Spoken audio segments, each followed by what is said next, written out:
Hi, I'm Dr. William H. Myers, Professor of New Testament and Black Church Studies at Ashland Theological Seminary in Ohio, and Senior Pastor of the New Mount Zion Baptist Church in Cleveland. We began a study in this month of February of Black History Month to focus on blacks in the Bible, passages of scripture where we see a black presence. I want to start with Genesis in the beginning, Genesis chapter 2, verses 10 to 14. This establishes that blacks have been there from the beginning, because this is the creation of the world. This is everything that was created by God in the beginning. And so black people are there. We're not an afterthought that comes later. And I think this particular passage proves that. It says that there was a river that ran out of the Garden of Eden, and it broke into 4 parts. It broke into the Pishon, the Gihon, the Euphrates, and the Tigris. It says it wound through all of the land of Havilah and Cush. We know Cush means black people. We also know, in the ancient world, if you go back and look at it, where Cush was and where Havilah was. And it says this river wound through all of that land. This river ran through. There's only one river that is that long and winds through all of that land, and that is the Nile River in Africa. So the setting of the Garden of Eden runs from Africa, deep, deep into Africa, all the way up, connects with Asia. So God places, 15th verse, Adam in that garden. And look at some of the things it says about that garden. It is so, and that location, it is so rich with all kinds of metals and things. There is gold, good gold, aromatic resin, onyx, just all kinds of things. It's there. Think about where some of our stuff comes from and what land is rich with that. It is the continent of Africa, of which African American biblical scholars who have researched this and believes that that is this location. A Senegalese scholar by the name of Cheikh Anta Diop, Cheikh, C-H-E-I-K-H, his first name, Anta, A-N-T-A, and his middle name, and Diop, D-I-O-P. The Anglicized pronunciation, African pronunciation, is probably quite a bit different. But this Senegalese brother, we are taught in school, we have to be taught about Einstein. And we're taught that he's kind of the most intelligent man that ever lived. We aren't even taught about Diop, this African brother. Einstein mastered 2 disciplines. It is said that Diop mastered at least a dozen or more.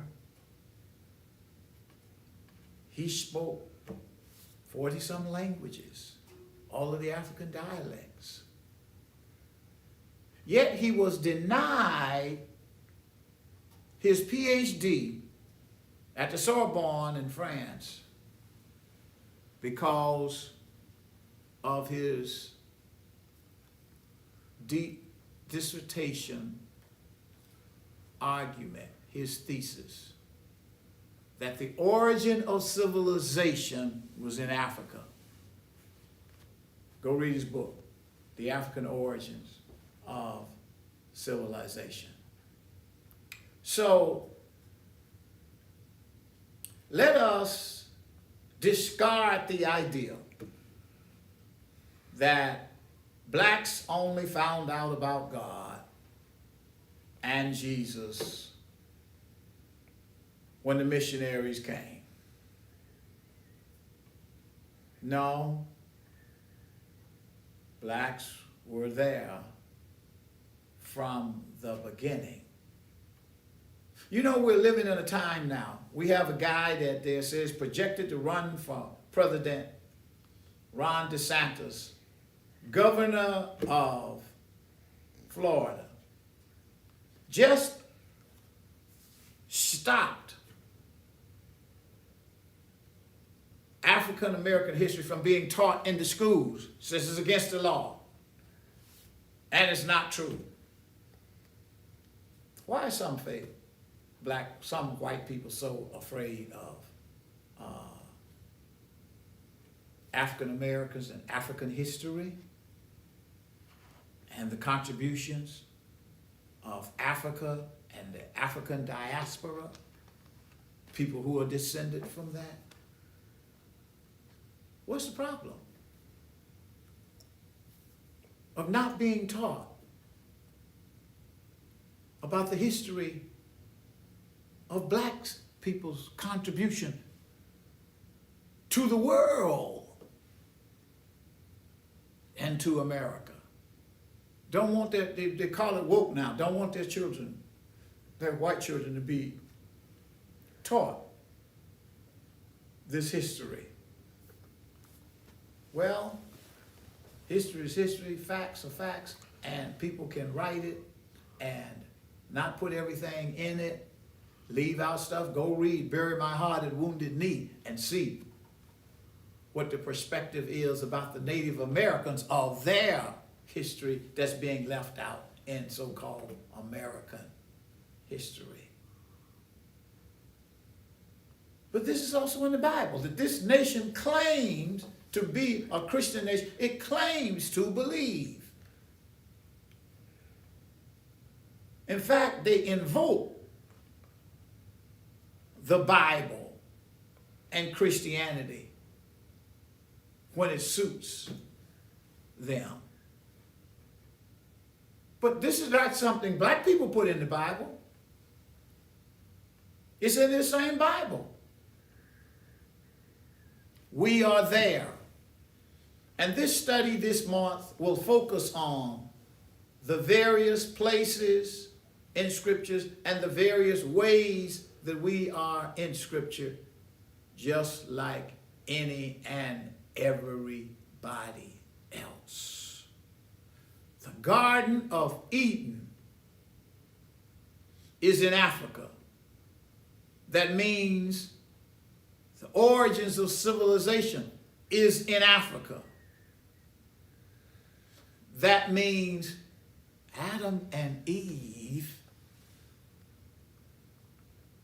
no matter what color you want to talk about their skin, no matter what ethnicity you want to say they are Africans. Many years ago, for the first time in my life, I saw a news report, a magazine called Newsweek. On the front page, it had two black people on there talking about a discussion about the origins of civilization and the Garden of Eden. If they are in the Garden of Eden, and the Garden of Eden is in Africa, and this place proves it, then this passage of scripture proves it. Then they're Africans. Now, many white scholars have argued that we don't know. We know the Euphrates, the Tigris and the Euphrates, but we don't know the Pishon and the Gihon. We don't know what that is. Well, in the south of that river, that Nile River running, that breaks off into two parts. It was called the White Nile and the Blue Nile. And we believe that's the Pishon and the Gihon. And that river that runs through the whole land of Havilah and Cush, the land of Africa, is where the Garden of Eden was and where the first people were. So black people don't have to think about themselves as a second thought in God's mind, or later on being brought in. Like any and everybody else, God created us, and the imago Dei, the image of God, is in us. We were breathed into by God. The life of God is in us. We are resident in the scriptures like anybody else. And it appears that we were also there in the earliest of time, in the Garden of Eden, set in Africa. In this Black History Month, let that elevate your spirits, no matter who wants to deny the history of our descendants from Africa, an African diaspora that's all spread all over the world. It began there in Africa. Let us end with this song of ours.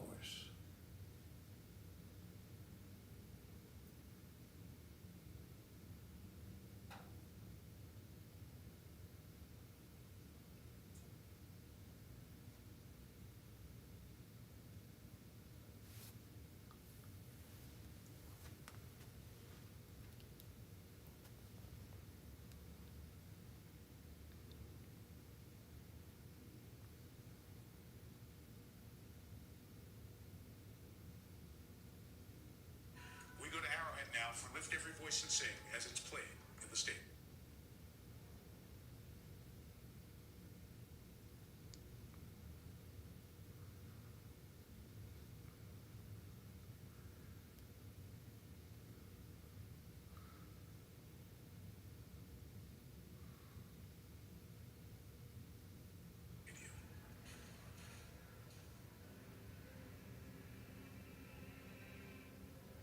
At the dawn of the 20th century, America was a country full of promise and hope for many. Black Americans faced a different reality, a nation separate and unequal. Yet their hope persisted. Pained by inequality, but inspired by resilience, writer and civil rights activist James Weldon Johnson put pen to paper. His